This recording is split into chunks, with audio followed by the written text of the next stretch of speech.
নারী ও শিশু উন্নয়ন এবং সমাজ কল্যাণ বিভাগের অধীনস্থ অন্নপূর্ণা যোজনা প্রকল্পের নীতিগত অনুমোদন। 2 নম্বর, 2026 সালের 1 জুন থেকে পশ্চিমবঙ্গ রাজ্যের সমস্ত সরকারি বাসে পশ্চিমবঙ্গের মহিলাদের জন্য বিনামূল্যে পরিবহন প্রকল্পের নীতিগত অনুমোদন। 3 নম্বর, রাজ্য সরকারি কর্মচারী এবং বিধিবদ্ধ সংস্থা, বোর্ড, নিগম, স্থানীয় সংস্থা, শিক্ষা প্রতিষ্ঠান ইত্যাদি কর্মচারীদের বেতন কাঠামো সংশোধনের লক্ষ্যে 7তম রাজ্য বেতন কমিশনের গঠন।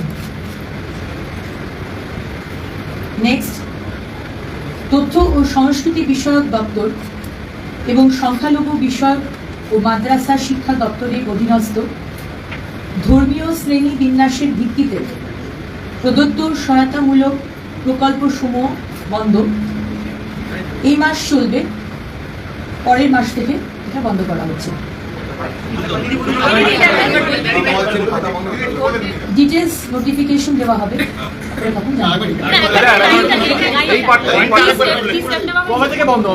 তথ্য ও সংস্কৃতি বিষয়ক দপ্তর এবং সংখ্যালঘু বিষয়ক ও মাদ্রাসা শিক্ষা দপ্তরের অধীনস্থ ধর্মীয় শ্রেণী বিন্যাসের ভিত্তিতে প্রদত্ত সহায়তামূলক প্রকল্পসমূহ বন্ধ।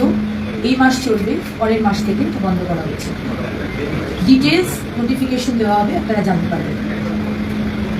একটা আওয়াজ হচ্ছে। নেক্সট হচ্ছে 2011 WPO 60 এবং সংযুক্ত মামলা সমূহ মাননীয় কলকাতা হাইকোর্টের ডিভিশন বেঞ্চে 22/5/2024 তারিখের রায়ের প্রেক্ষিতে পশ্চিমবঙ্গ সরকারের অধীনস্থ চাকরি ও সরকারি পদে অন্যান্য অনগ্রসর শ্রেণীর জন্য সংরক্ষণের শতকরা হার রাজ্য তালিকাভুক্ত অন্যান্য অনগ্রসর শ্রেণীর তালিকা পুনর্বিবেচনা এবং উপশ্রেণী বিভাগ বাতিলকরণ, মানে নতুন করে এনকোয়ারি হবে এবং হাইকোর্টের নির্দেশ অনুযায়ী যে সমস্ত গোষ্ঠীকে ইনক্লুড করার কথা বলা হয়েছে রাজ্য সরকার সেই বিষয়ে সিদ্ধান্ত নেবেন। এই কত বিষয় re-application is required or yes, re-application is not required. যারা যারা লক্ষ্মীর ভান্ডার পেতেন তাদেরই নাম আবার করে অন্নপূর্ণার ভান্ডার, জাস্ট নামগুলো ট্রান্সফার হয়ে যাবে এই স্কিমে। তাদেরকে নতুন করে রেজিস্টার করতে হবে না ম্যাডাম, ডাইরেক্ট ব্যাংক ট্রান্সফার হবে। এবং যারা পাননি, আমরা খুব শীঘ্রই একটি পোর্টাল শুরু করতে চলেছি, সেখানে তারা যারা পাননি এতদিন তারা নতুন অ্যাপ্লিকেশন। দিদি, তথ্য সংস্কৃতি দপ্তর যেটা বলছেন এবং মাদ্রাসা 2 দপ্তরই আছে, এটা কি পুরোহিত ভাতা এবং ইমাম ভাতা এই দুটোর বন্ধ করার কথা বলা হচ্ছে? সেটা ডিটেইলসে নোটিফিকেশন বেরোবে তারপর। আচ্ছা, ওবিসি যেটা বললেন, ওবিসি লিস্ট কি পুরোটাই ক্যান্সেল? 2011 এর পরে ওবিসি ক্যাটাগরাইজেশনে যা করা হয়েছিল সেই লিস্টটা তো হাইকোর্ট বলেছিল পুরোটাই ক্যান্সেল করে নতুন করে এনকোয়ারি কমিশন বসিয়ে তৈরি করতে।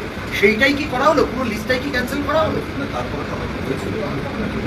আজকে হাইকোর্টের সুপ্রিম কোর্টে নতুন করে এনকোয়ারি হবে এখানে বলা হয়েছে এবং হাইকোর্টের নির্দেশ অনুযায়ী যে সমস্ত অলরেডি হাইকোর্ট বলে দিয়েছে সেই সমস্ত গোষ্ঠীতে রাজ্য সরকার সিদ্ধান্ত দেবে এবং তাদেরকে আবার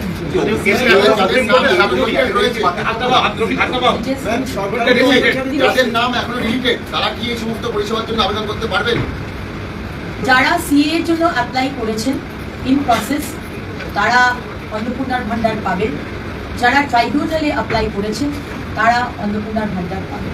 সেভেন্থ পে কমিশন হলো, একটা বড় প্রত্যাশা ছিল যে ডিএটাও আজকে নিয়ে আলোচনা হবে এবং এটাও আগের দিন থেকে একটা ডিএ হয়েছিল। অবশ্যই ডিএটা হবে, কিন্তু আজকে ক্যাবিনেট মিটিংয়ে ওই এজেন্ডাতে ছিল। ডিএ দেওয়া নিয়ে একটা প্রতিশ্রুতি ছিল যে আজকে ডিএ ঘোষণা হবে। ঠিক বকেয়া ডিএটা করবে। আরেকটা বিষয় দিদি, এখন যে ইমিডিয়েট যে বিষয়গুলো রয়েছে 1 জুন থেকে আমাদের অন্নপূর্ণার ভান্ডার চালু করতে হবে আমাদের প্রতিশ্রুতি অনুযায়ী। সুতরাং সম্মানীয় মুখ্যমন্ত্রী সেই বিষয়ে প্রায়োরিটি ওয়াইজ বিষয়টিকে রাখা হয়েছে। সরকারি বাসে মহিলারা বিনামূল্যে যাতায়াত করবে সেই বিষয়টিকে রাখা হয়েছে। যা যা প্রায়োরিটি সেগুলো নিয়ে जो ओबीसी लिस्ट पहले का था वो क्या कैंसिल हो गया, क्या हुआ उसका? इंक्वायरी बललाम जे दीदी हिंदी में बताइए। ओबीसी लिस्ट का क्या हुआ? जो गोष्ठी का नाम दिए हैं वो गोष्ठी के ऊपर विवेचना होगा। দিদি আমার একটা প্রশ্ন আছে সরকারি বাসে মহিলাদের এই ভাড়ার ব্যাপারটা নিয়ে আমার একটা প্রশ্ন তুলতে পারছি না ক্যামেরা আছে বলছে সরকারি বাসে যে মহিলাদের যে ভাড়া ফ্রি করে দেওয়া হচ্ছে দিদি সরকারি বাসে মানে সরকারি পরিবহন ব্যবস্থাটাই তো উন্নত ভূমির অবস্থাতে রয়েছে বাস তো দেখাই যায় না তো সেক্ষেত্রে এই সুবিধা নেওয়ার জন্য বাসের সংখ্যা কি বাড়ানো হবে বা নতুন করে এই মুহূর্তে বাসের সংখ্যা বাড়ানোর বিষয়ে কোনো ডিসিশন হয়নি। যা যা সরকারি বাসের কাঠামো রয়েছে, ইনফ্রাস্ট্রাকচার রয়েছে, সেটি আমরা ব্যবহার করব। এবং আপনারা জানেন যে জুন মাসে আমরা বাজেট পেশ করতে চলেছি, তারপরে অবশ্যই এটা আমাদের মাথায় আছে। এবং মাননীয় মুখ্যমন্ত্রী এটাও বলেছে কিছু নতুন ইলেকট্রিক বাসেস আমরা নেব। সুপ্রিম কোর্ট যে 25% কথা বলেছিল সেটা সবাই এখনো পায়নি, বিশেষ করে যারা অধ্যাপকরা যারা রয়েছে, মিউনিসিপ্যালিটি যারা রয়েছে, সেই 25% বকেয়া দিয়ে তারা অনেকেই পাননি। সেগুলোর ক্ষেত্রে কিছু আলোচনা হয়েছে আজকে ক্যাবিনেট মিটিংয়ে এইটুকু যেটা আপনাদের বললাম ওটাই দিদি দীর্ঘদিন ধরে দীর্ঘদিন ধরে অনেক কেন্দ্রীয় প্রকল্প আটকে ছিল। তার মধ্যে একটি হচ্ছে জল জীবন মিশন। সেই তাখানে একটা ইয়ে ছিল যে রাজ্যের সঙ্গে এমওইউ করতে হবে।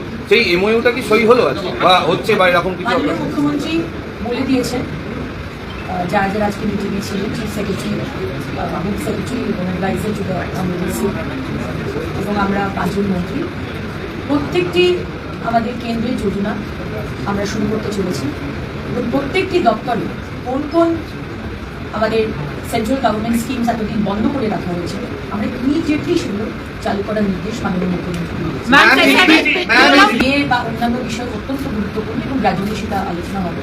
এখন রিসেন্ট যেটা আমাদের দেখতে হবে, যেটা আমাদের বললাম, অন্নপূর্ণার ভাণ্ডার যা যা আমরা প্রতিশ্রুতি দিয়েছি, সরকারি বাসে বিনামূল্যে যাওয়া, সামনে বর্ষাকাল, সুতরাং ড্রেনেজ, গাবেজ পরিষ্কার, বিভিন্ন মিউনিসিপ্যালিটি এবং কর্পোরেশনে ডিফাঙ্ক্ট হয়ে রয়েছে, সমস্ত আগের সরকারের কাউন্সিলররা কাজ করছেন না, সুতরাং সেই কাজগুলো আমাদের করতে হবে যাতে মানুষের কোনো অসুবিধা না হয়। এবং মাননীয় মুখ্যমন্ত্রী খুব ক্লিয়ারলি বলে দিয়েছেন যে আগে ফার্স্ট প্রায়োরিটিজ ওইগুলো কাজগুলো তোলা, নোংরা পরিষ্কার, রাস্তা পরিষ্কার, স্ট্রিট লাইটিং, এইগুলো দেখা। সুতরাং যা যা ইস্যু আজকে হয়নি পরে